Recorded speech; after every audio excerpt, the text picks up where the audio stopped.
je suis entré avec plein d'idéaux, d'être le chevalier blanc qui vient défendre la veuve et l'orphelin, qui va être utile à la société, qui va protéger les plus faibles contre le fort, qui va permettre de mettre fin à des crimes et des délits, enfin voilà, la protection des gens.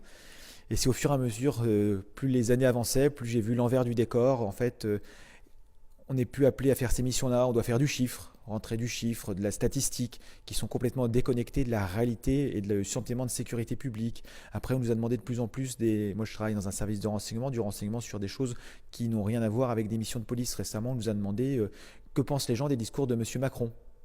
Ben, je veux dire, non, en fait, si vous voulez savoir ce que pensent les gens du discours de M. Macron, vous faites un sondage avec un institut de sondage. Ce n'est pas à la police d'aller se renseigner pour faire ce travail. Et donc on arrive sur ces dérives où en fait il y a une instrumentalisation de la police, une dérive dans les missions de la police et de son utilisation qui n'est plus, comme moi j'étais rentré au service de la population pour le bien-être général, mais pour des besoins de communication, on se sert de la police, on la jette en pâture s'il y a besoin. J'ai toujours essayé d'être à l'intérieur pour essayer de réformer les choses qui pouvaient se réformer de l'intérieur, et aujourd'hui c'est devenu impossible malheureusement. Donc du coup j'avais dit que le jour où ce serait sans espoir de le faire de l'intérieur, je partirais de la police. Voilà, on est arrivé à ce point de non-retour.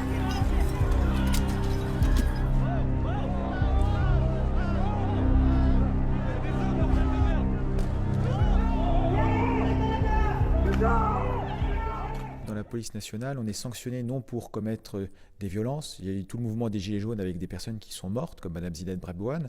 Il n'y a pas eu de sanction. On a eu l'affaire Steve Cassigno à Nantes, qui est ce jeune homme qui est dans le cours de la fête de la musique, qui a été poussé dans la Loire. Pareil, qui est mort, il n'y a pas eu d'excuses, il n'y a rien eu de la part de la police nationale.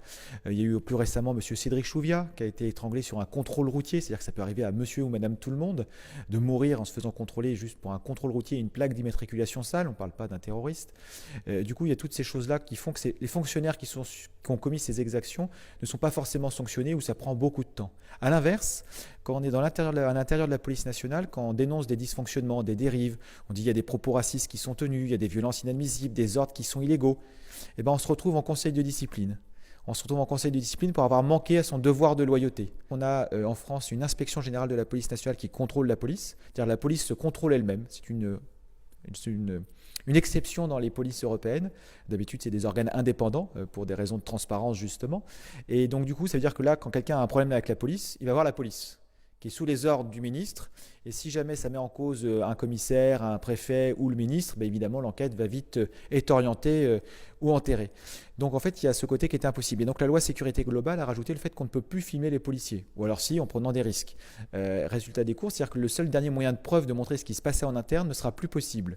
Et c'est ce qu'on a pu voir dans l'affaire Michel Zecler. Monsieur Michel Zecler, c'est la petite goutte d'eau qui m'a dit, voilà, association loi sécurité globale Michel Zecler, demain, une action comme ça se reproduit, Michel Zecler sera en prison pour avoir attaqué des policiers, alors que c'est lui qui a été la victime dans l'histoire, parce qu'il n'aurait pas eu le droit d'utiliser les vidéos qu'il avait pour diffuser l'information et se défendre.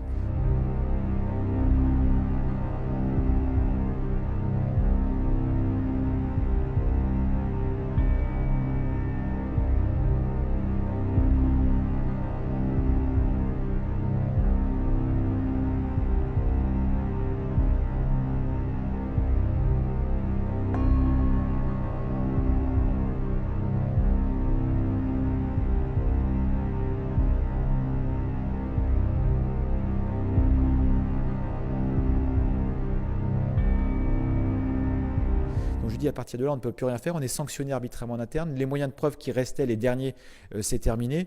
Donc je me suis dit qu'à ce moment-là, il faut que je quitte la police nationale, parce que malheureusement, il y a deux méthodes de résister dans la police nationale.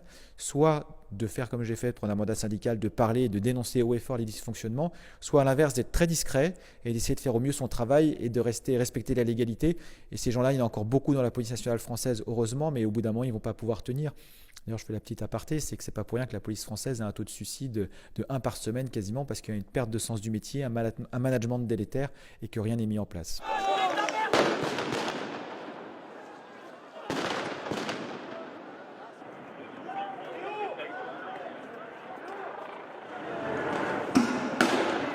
La plupart des suicides des policiers, c'est à cause de leurs conditions de travail. Et la seule réponse du ministre a été de mettre en place un numéro vert qu'on appelle quand on a le temps. Et quand on est en plus grande détresse, en plus grande souffrance, c'est pas à ce moment-là qu'on appelle ce numéro de toute façon.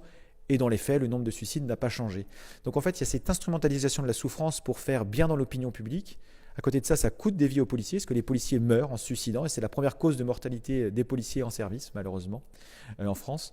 Et à côté de ça, la population ne se reconnaît plus dans sa police. Aujourd'hui, quand quelqu'un voit un policier, il se dit ben, qu'est-ce qu'il va me trouver? Voilà, je veux dire, en caricaturant à outrance, les honnêtes citoyens ont peur de la police, et les délinquants, les criminels, on rigole. Arrêtez! Arrêtez! Non! Arrêtez! Arrêtez! Arrêtez! Arrêtez! Il y a des gens violents qui rentrent dans la police nationale et qui ne sont pas encadrés. Donc le problème déjà est au niveau du recrutement. Qui on recrute dans la police nationale et pourquoi certaines personnes vont passer le filtre. À l'heure actuelle, depuis que M. Macron est président, le niveau du concours de la police nationale est passé à 8 de moyenne la première année du quinquennat. La deuxième année, comme il n'y avait pas encore assez de candidats qui réussissaient, ils ont baissé le niveau du concours, ils sont quand même pris à 8 de moyenne. Et on se retrouve avec des élèves gardiens de la paix, donc le premier grade dans la police nationale, qui défrayent la conique dans une école de police parce qu'ils ne respectent pas le confinement et ils agressent quasiment les policiers qui sont chargés de la garde de l'école. Donc je veux dire, c'est les gens demain qui seront policiers. Et la police nationale française veut tellement avoir des policiers sur le terrain plutôt que de la qualité mais de la quantité, c'est que ces policiers qui sont en école de police, s'ils consomment du stup, s'ils conduisent en état d'ivresse, n'ont pas de sanction pénale, ils ont juste des points en moins sur leur moyenne. C'est-à-dire que le but, c'est de les faire sortir quoi qu'il arrive. La plupart du temps, et après quand il y a un événement médiatique, le ministre dit « moi je veux que les policiers soient sanctionnés », donc les attentes seront conformes à la commande du ministre. Et quelle que soit la raison, le problème de l'IGPN, ce n'est pas la vérité qu'il cherche, c'est à faire plaisir aux autorités supérieures.